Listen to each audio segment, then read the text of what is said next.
하나님의 말씀 봅니다. 신명기 34장 1절에서 12절입니다. 신명기 34장 1절에서 12절. 같이 한번 읽을까요? 모세가 모압 평지에서 느보산에 올라가 여리고 맞은편 비스가 산 꼭대기에 이르매 여호와께서 길르앗 온 땅 단까지 보내시고 또 온 납달리와 에브라임과 므낫세의 땅과 서해까지의 유다 온 땅과 네겝과 종려나무의 성읍 여리고 골짜기 평지를 소알까지 보이시고 여호와께서 그에게 이르시되 이는 내가 아브라함과 이삭과 야곱에게 맹세하여 그의 후손에게 주리라 한 땅이라. 내가 내 눈으로 보게 하였거니와 너는 그리로 건너가지 못하리라 하시매 이에 여호와의 종 모세가 여호와의 말씀대로 모압 땅에서 죽어 벳보홀 맞은편 모압 땅에 있는 골짜기에 장사되었고 오늘까지 그의 묻힌 곳을 아는 자가 없느니라. 모세가 죽을 때 나이 120세였으나 그의 눈이 흐리지 아니하였고 기력이 쇠하지 아니하였더라. 이스라엘 자손이 모압 평지에서 모세를 위하여 애굽 가는 기간이 끝나도록 모세를 위하여 30일을 애국하니라. 모세가 눈의 아들 여호수아에게 안수하였으므로 그에게 지혜의 영이 충만하니 이스라엘 자손이 여호와께서 모세에게 명령하신 대로 여호수아의 말을 순종하였더라. 그 후에는 이스라엘에 모세와 같은 선지자가 일어나지 못하였나니 모세는 여호와께서 대면하여 아시던 자요 여호와께서 그를 애굽 땅에 보내사 바로와 그의 모든 신하와 그의 온 땅의 모든 이적과 기사와 모든 권능과 위엄을 행하게 하심에 온 이스라엘의 목전에서 그것을 행한 자이더라. 아멘. 매년 연말만 되면 느껴지는 것이 있습니다. 야, 세월이 빠르다라고 하는 이야기죠. 그러면 어떤 사람은 총알같이 간다라고 이야기하는 분도 있어요. 어떤 분은 순식간에 1년이 지나가 버렸다라고 이야기하는 사람도 있습니다. 이렇게 세월이 빨리 흐르다 보면 1년이 끝나는 것처럼 우리 인생도 언젠가는 끝나지 않는가라고 하는 생각이 들어봅니다. 그리고 저절로 마음의 옷깃이 염해집니다. 왜 연도수가 중요하고 연말연시가 중요할까요?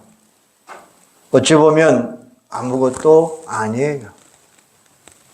연도가 바뀐다고 해서 하루아침에 뭐가 달라지는 것 또한 아니에요. 금년에 떠오르던 해는 내년에도 똑같이 떠오릅니다.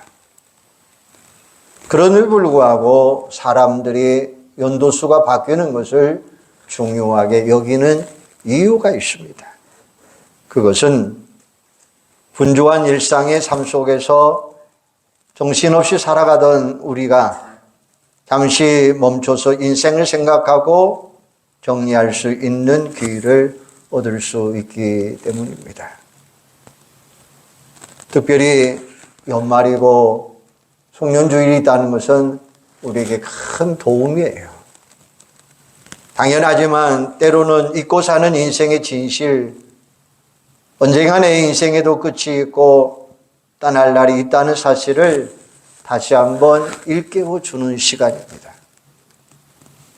한 해를 마치면서 멋진 피넬레라고 하는 것은 장차 우리 인생을 어떻게 유종의 미 할 수 있을지 연습하는 기회가 된다라는 거죠. 그런 점에서 송년주일은 아주 중요한 것이고, 부디의 말씀을 통해서 한 해를 잘 마무리하시고 더 나아가 남은 생애를 잘 마무리하는 결단의 귀한 시간 되시기 바랍니다. 오늘 본문의 말씀을 보면 유종의 미로 인생을 마친 인물이 등장합니다. 마치 서쪽 하늘 붉은 노을들, 저무는 해처럼 아름다운 모습, 바로 그 주인공이 모세라고 하는 사람입니다. 아무쪼록 모세의 마지막 모습을 보면서 한 해를 잘 마무리하시고 더 나아가 멋진 유종의 미를 장식하는 여러분들이 되기를 주님의 이름으로 축원합니다. 신명기는 모세가 쓴 책입니다. 창세기부터 신명기까지 5권의 책이 있는데 이 5권을 가르쳐서 모세오경이다라고 이야기해요. 그렇다면 오늘 본문 34장은 임종의 모습을 기록하고 있는데 어떻게 모세 자신이 기록할 수 있느냐 하는 겁니다. 이렇게 정리하면 의문이 풀리죠. 앞에 33장까지는 모세가 기록을 했습니다. 그런데 34장은 아마 여호수아가 기록해서 덧붙여 놓았지 않느냐라고 추정해 봅니다. 어떻든 중요한 것은 모세의 마지막 모습이고 우리는 그것을 모델로 삼을 필요가 있는 거예요. 그는 이제 120살에 도달했습니다. 한마디로 말하면 파란만장한 인생입니다. 이스라엘이 애굽에서 종살이 하던 시절 바로 왕의 압제로 떠나자마자 죽임을 당할 운명이었던 모세. 그러나 하나님의 섭리로 공주의 아들이 됩니다. 그로부터 40년 동안 애굽의 왕자로서 궁궐 생활을 합니다. 그리고 40년 동안 동족 이스라엘을 괴롭힌 애굽 사람을 죽인 후에 도망쳐서 미디안 광야 생활을 합니다. 마지막 40년은 이스라엘 백성들을 이끌고 출애굽한 광야 생활이 바로 120년의 세월이었습니다. 그는 이제 떠날 날이 가까웠습니다. 그리고 산 꼭대기로 올라갑니다. 오늘 본문에는 느보산이라고 했는데 바로 민수기 27장 12절에 보면 아바림 산맥 중에 있는 산이에요. 이 느보산 중에서 가장 높은 최고봉인 비스가봉에 올라갑니다. 그리고 인생 마지막을 멋지게 유종의 미를 이야기합니다. 그러면 구체적으로 모세는 어떤 모습으로 마지막 유종의 미를 장식했나요? 첫째는 사명을 잘 완수했어요. 그는 약속의 땅 가나안을 목전에 두고 있었습니다. 그런데 하나님은 그에게 들어가지 못하게 했어요. 그저 눈으로만 보라는 거예요. 4절에 보면 여호와께서 그에게 이르시되 이는 내가 아브라함과 이삭과 야곱에게 맹세하여 그의 후손에게 주리란 땅이라. 내가 내 눈으로 보게 하였거니와 너는 그리로 건너가지 못하리라.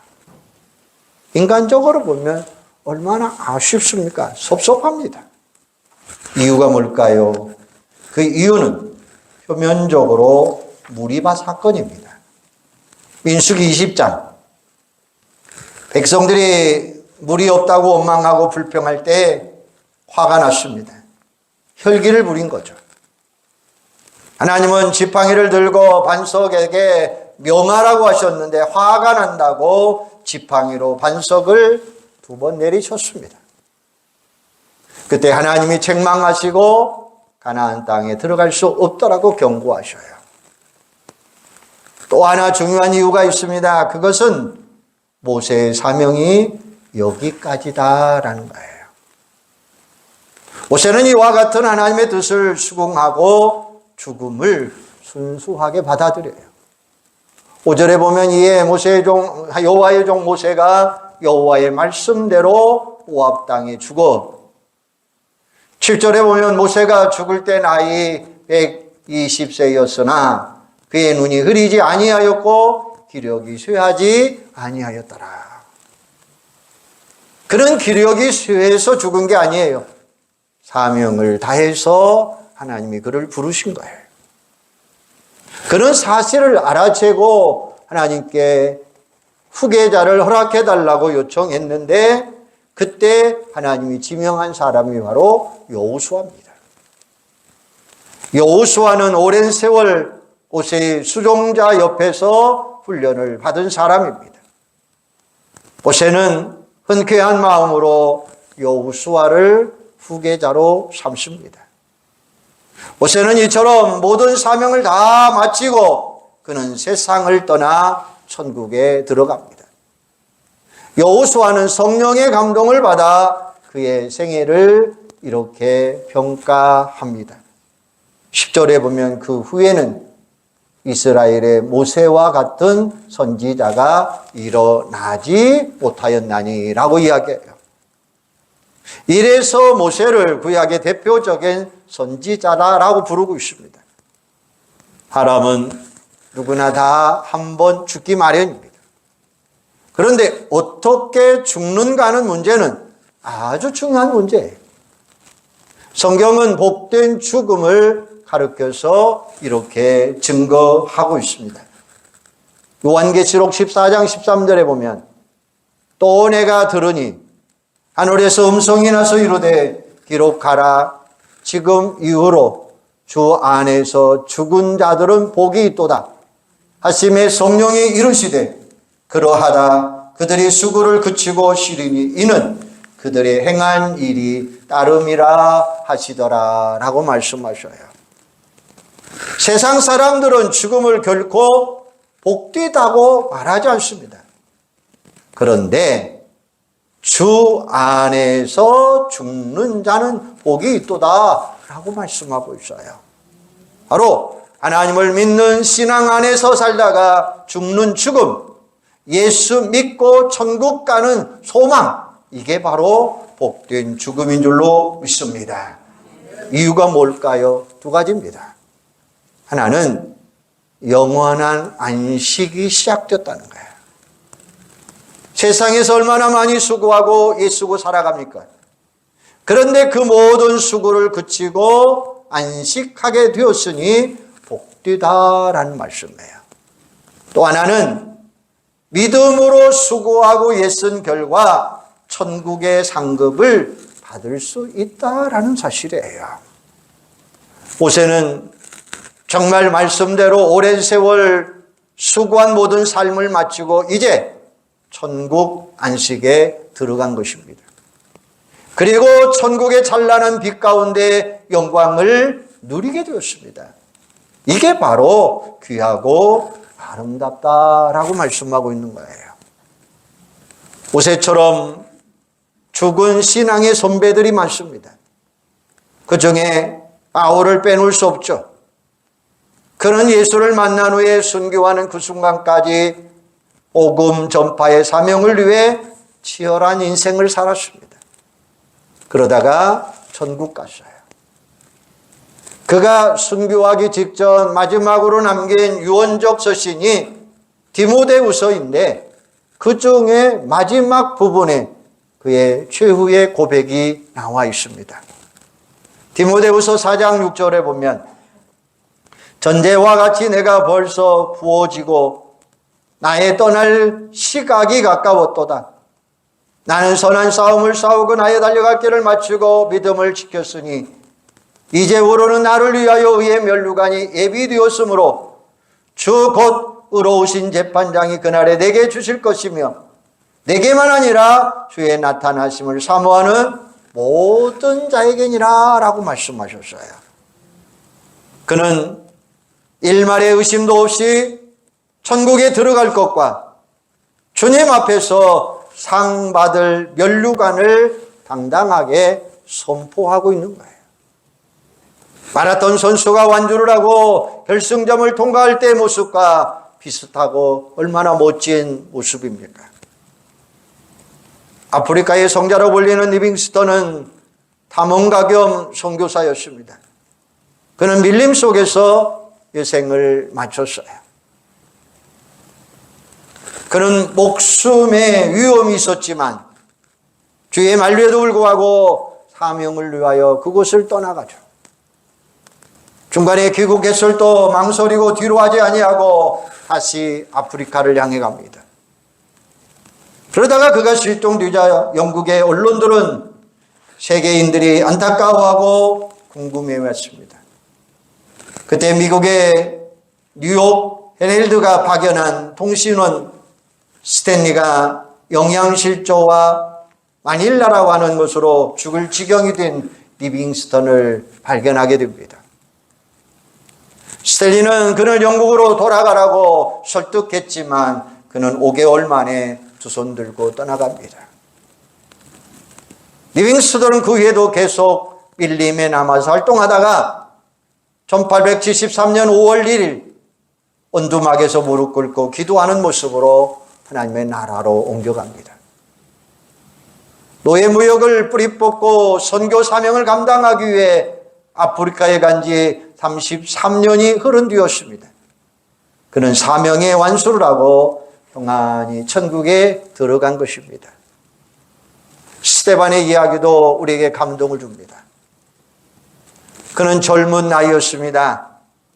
인간적으로 생각해 보면 예루살렘 교회 7 집사 중 가장 뛰어난 인물이었고 오래오래 살아남아서 주를 위해 귀하게 헌신할 사람. 그러나 하나님의 뜻은 달랐습니다. 그는 그것을 알고 순종했습니다.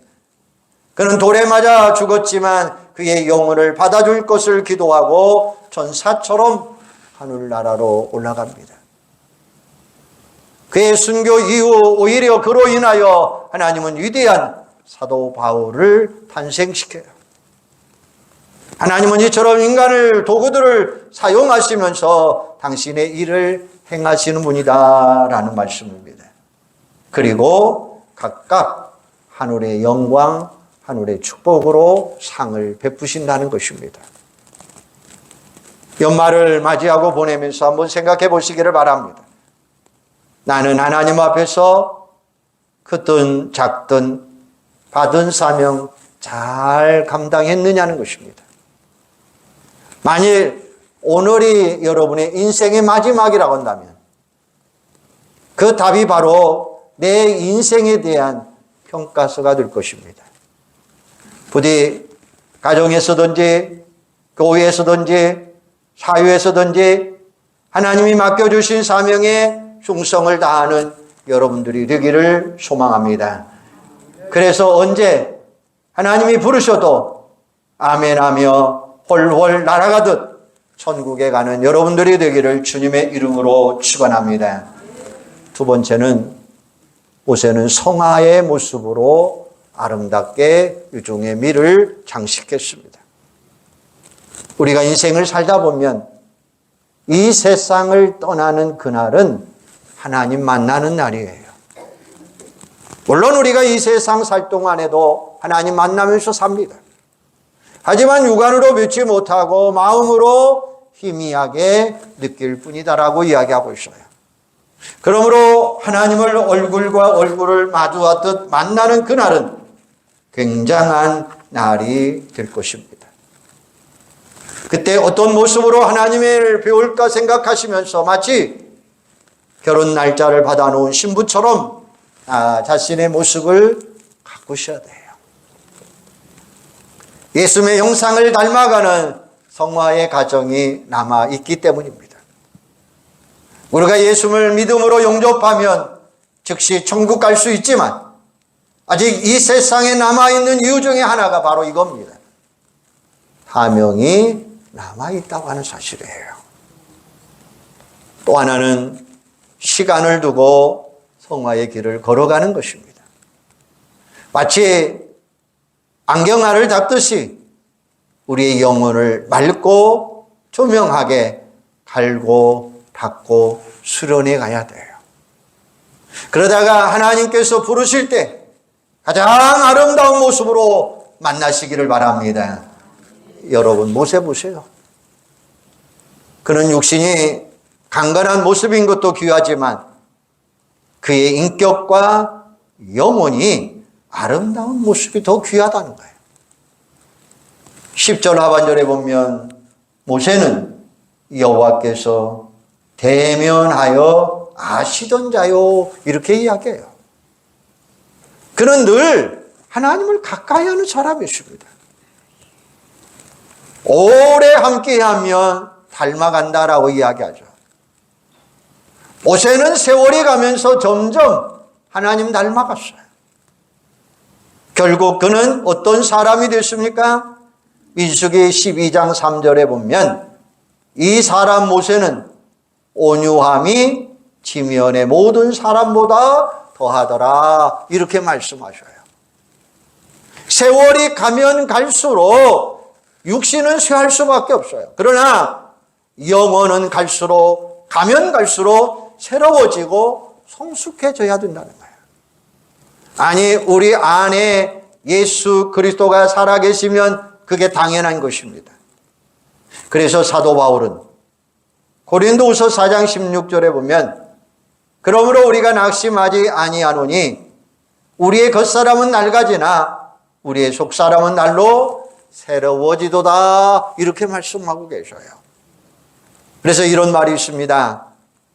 그리스도인은 세월이 갈수록 낡아지는 것이 아니라 익어간다라는 말이 있습니다. 바로 예수님을 우리는 만났기 때문이에요. 물론 100% 성취할 수 없지만 주님이 부르시는 그날까지 우리는 열심히 전진해가는 여러분들이 되기를 바랍니다. 모세 보세요. 그는 성질이 있는 사람이에요. 그런데 세월이 가면 갈수록 그는 인격이 변화됐어요. 성화됐다는 거예요. 인격에 향기가 있었고 그 사후에는 많은 사람들이 그의 향취를 느끼면서 살았어요. 이런 식물이 있답니다. 선갈크. 우리나라에서는 주로 울릉도에서 서식하는데 마른 후에도 계속 향기가 난다는 거예요. 그래서 그의 별명이 죽어서도 향기 나는 꽃이다 라고 이야기하는 거예요. 한 해가 가는데 지금 내 모습은 주님을 얼마나 닮아가고 있는지, 주님을 얼마만큼 닮았는지 한번 점검해 보세요.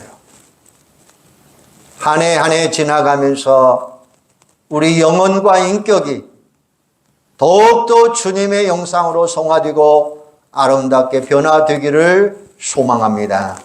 그래서 부디 모세처럼 가장 아름다운 영혼의 모습으로 하나님 만나는 여러분들이 되기를 주님의 이름으로 축원합니다. 세 번째 모세는 아름다운 작별로 멋진 의종의 미를 장식했습니다. 모세가 떠날 때에 그리고 떠난 후에 어떤 일이 일어났는지 보세요. 백성들이 얼마나 슬피 울며 예도했는지 8절에 보면 이스라엘 자손이 모압 평지에서 모세를 위하여 애곡하는 기간이 끝나도록 모세를 위하여 30일을 애곡하니라. 여러분, 모세와 이스라엘의 광야 40년은 우리는 한번 더듬어 보세요. 얼마나 우여곡절이 많습니까? 백성들의 반역, 핍박, 그리고 모세를 죽이려고 달려들기도 합니다. 그러나 모세는 끊임없이 그들을 사랑했고 그들을 섬겼고 미운 정 고운 정 다 들었어요. 그도 떠날 때 백성들과 헤어지는 것이 못내 아쉬웠어요. 백성들도 떠나가는 모습을 보면서 울부짖은 기간이 30일이었습니다. 얼마나 아름다운 작별의 모습입니까? 스데반 보세요. 그는 복음을 증거하다가 돌에 맞아 죽어갑니다. 천사의 얼굴과 같아요. 그때 그들은 스데반을 증오했지만 그는 용서하며 떠나갑니다. 그들의 돌로 스데반을 치니 스데반이 부르짖어 이르되 주 예수여 내 영혼을 받으시옵소서 하고 무릎을 꿇고 크게 불러 이르되 주여 이 죄를 그들에게 돌리지 마옵소서 이 말을 하고 다니라. 그 현장에 사울이 있었습니다. 나중에 바울이 되어서 얼마나 스데반에게 미안해했을까요? 천국 가면 스데반과 바울이 만날 겁니다. 어떤 모습으로 만날까 생각해 보세요. 스데반이 아마 쿨하게 받아들였을 것입니다. 또 바울의 밀레도 고별 선교 후에 에베소 교회 장로들과 작별하는 장면도 어찌 있습니다. 사도행전 20장 36절에 보면 이 말을 한 후에 무릎을 꿇고 그 모든 사람과 함께 기도하니 다 크게 울며 바울의 목을 안고 입을 맞추고 다시 그 얼굴을 보지 못하리라 한 말로 말미암아 더욱 크게 근심하고 배에게까지 그를 전송하니라 이렇게 말을 해요. 선교 여행 중에서 사도 바울이 급히 예루살렘으로 가고 있었습니다. 이제 가면 핍박자들의 손에 의해서 죽을지도 모릅니다. 마지막 에베소 교회 장로들은 밀레도 항구로 불러 고별 설교를 하고 작별을 합니다. 이게 아름다운 작별의 모습이죠. 어느 신문에서 이런 이야기가 있었습니다. 광주에 살다가 난소암 1년 투병 끝에 돌아가신 노모의 이야기입니다. 8살에 돌아가셨는데 14줄짜리 유서가 공개되면서 장례식장 물음바다가 됩니다. 그 내용은 이렇습니다. 자네들이 내 자식이었음이 고마웠다. 자네들이 나를 돌봐줌이 고마웠네. 자네들이 세상에 태어나 나를 어머니라 불러주고 젖물려 배부르면 나를 바라본 눈길이 나는 참으로 행복했네. 병들어 하나님이 부르실 때 곱게 갈 수 있게 내 곁에 있어줘서 정말로 고마웠네. 지압이 일어 세상 무너져 험한 세상 속에 버틸 수 있게 해줌으로 자네들 때문에 행복했네. 자네들이 있어서 나는 잘 살았고 자네들이 있어서 열심히 살았네. 딸아이야 맏며느리 맏딸 노릇 버거웠지. 큰애야 큰아들 노릇 하느라 힘들었지. 둘째야 아직 어미 곁 떠나 홀로 사느라 힘들었지. 막내야 어미젖이 시원치 않았음에도 불구하고 공부하느니라 힘들었지. 고맙다, 사랑한다, 그리고 만나자, 엄마가 라고 하는 유언의 내용이었습니다. 사랑하는 여러분, 만일 여러분의 가족과 지인들과 작별한다고 할 때 과연 이렇게 할 수 있을까 한번 생각해 보세요. 오늘 송년주일을 보내면서 1년을 마무리하는 가운데 내 인생의 유종의 미를 한번 생각해 보세요. 부족하지만 다행히 하나님이 우리에게 2024년이라는 모든 기회를 우리에게 주었어요. 그리고 남았습니다.